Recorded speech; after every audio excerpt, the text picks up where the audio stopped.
हमारा सफाई कर्मी कोरोना के काल में सभी जगह घूम घूम के साफ करते रहे, लेकिन भगवान की कृपा से किसी को किसी तरह का कोई संकट नहीं आया। तो ये बड़ी बात और ये चुनौती आप सबने स्वीकार किया है। और उस चुनौती के साथ में जिनका राशि कोरोना काल में आज भी बच गया है, 2000 जो हमें आपको प्रोत्साहन राशि दे रहे थे, वो राशि के लिए हमने 125 करोड़ अभी रखे हैं और आपको वो पैसा मिल जाएगा। मैं आप सबके सामने ये घोषणा करती हूँ। दूसरी बात का क्या होगा, नरेश जी आपको याद होगा पिछले बार भी आपने छठा वेतनमान के लिए एक लेटर लिखे थे, वो भी आपके लिए स्वीकृति हुई है। 7वां वेतनमान की भी तैयारी विश्वास दिलाती हूँ।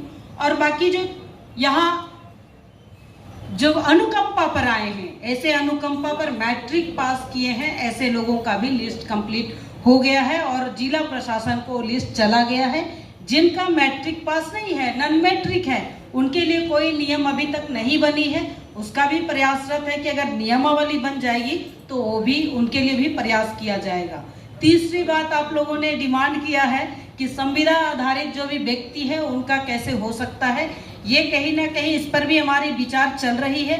और विचार करने के बाद हम लाइफ टाइम नहीं कर सकते हैं, लेकिन जो कानूनी दाव पेच रहता है उस पर हम फंसे रहते हैं। और जो करनीय योग्य रहेगा हम कानून सम्मत उनका जरूर निर्णय लेंगे। हम किसी का दुश्मन नहीं, हम किसी के लिए दुख नहीं पहुंचाना चाहते, लेकिन उसके लिए विचार करेंगे। आपने चौथी बात अरुण जी बोले कि हमारा पेंशन होगा कि नहीं। अभी हमने पूछा तो पेंशन का हो गया, तो बोले हमारा, तो बोले आपका नहीं। तो ये कहीं ना कहीं जो बढ़ोतरी के साथ में रिटायरमेंट का जो पैसा मिलने वाला है, अभी जितना भी लोग हैं ऐसे लोगों का भी हमने इस परिषद का बोर्ड में लेकर के आ रहे हैं। तो रिटायर होने के बाद में बढ़त के साथ पैसा मिलेगा, क्योंकि पहली बार जब हम आए थे 2014 में तो एक कर्मचारी को रिटायरमेंट सिर्फ 400 रुपया में मिला है, इसलिए ये सब पास हो जाता है, अन्यथा ये पास नहीं हो पाता। इसलिए एक बार हम लोग बोर्ड के सदस्य लोग के लिए, हमारे पार्षदों के लिए ताली बजाएंगे।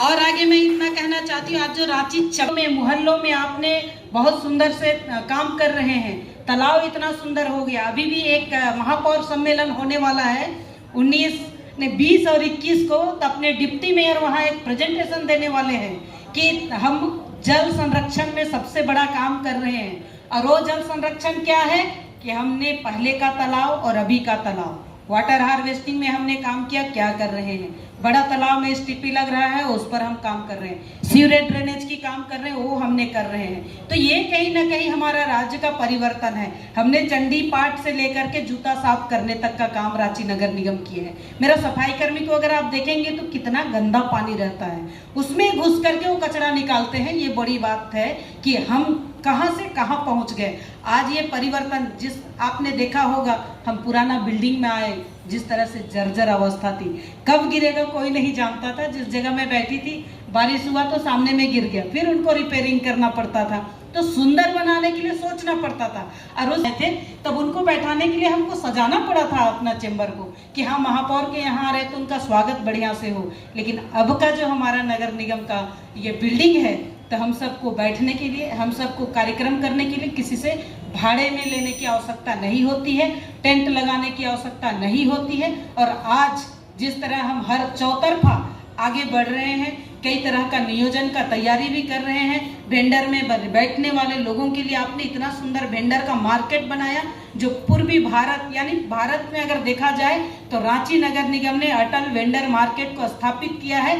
दुनिया में ऐसे नहीं मिलेगा, वेंडर मिलेंगे लेकिन इस टाइप का नहीं मिलेगा। उसी तरह से सब्जी मंडी आपने बनाया, सब्जी मंडी जो आपने इतना सुंदर किया है, ये भी कहीं नहीं मिलेगा, इसको भी करना चाहिए। एक अंतिम बात, जो हम लोग ने आज तक एजुकेशन के क्षेत्र में काम करते हैं, हम लोग को इसके लिए भी सोचना चाहिए कि एजुकेशन के क्षेत्र में आगे आने वाला समय में जो नागा बाबा खटाल का जगह है, उस जगह में अगर हम लोग ने एक लाइब्रेरी स्थापित कर देंगे तो हमारा कर्मचारी का बच्चा लोग उस जगह जा करके पढ़ सकते। आपने प्रॉमिस को दिया है हॉस्पिटल, अभी उनको क्या करेंगे इसके लिए भी तैयारी करना चाहिए। आपने कोरोना काल में कई लोगों का जान बचाया है, ऐसे आपका रांची नगर निगम का अस्पताल भी है जो आपके लिए बहुत ही सराहनीय है। तो आप आदमी से लेके जीव जंतु से लेकर के समाज को गढ़ने से बढ़ने से आगे बढ़ाया है। अभी जिस तरह से माननीय प्रधानमंत्री जी ने फंड के माध्यम से आपको राशि दिए हैं और उस राशि के माध्यम से आपने स्वनिधि का लाभ लिया, उसका उत्सव भी मनाए हैं,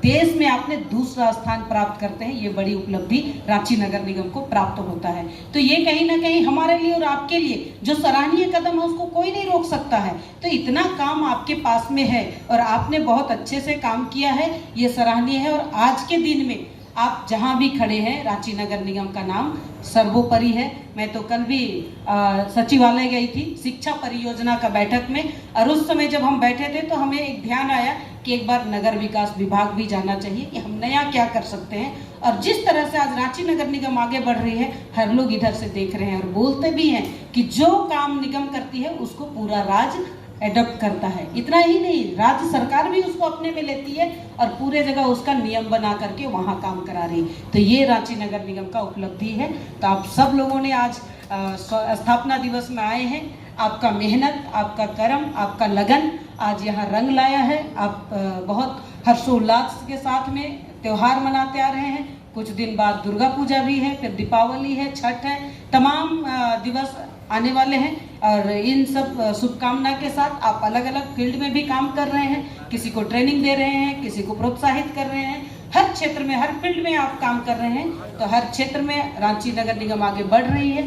आप सबको पुनः एक बार हार्दिक हार्दिक शुभकामना करते हुए एक विशाल हृदय के साथ में पर्वत की तरह हम ऐसे ही अटल रहें और एक नाम रोशन करेंगे कि रांची नगर निगम भी मेट्रोपॉलिटन सिटी की तरह अपना नाम को आगे बढ़ाएंगे। ऐसा विश्वास के साथ अपनी वाणी को विराम करती हूँ। बहुत बहुत धन्यवाद।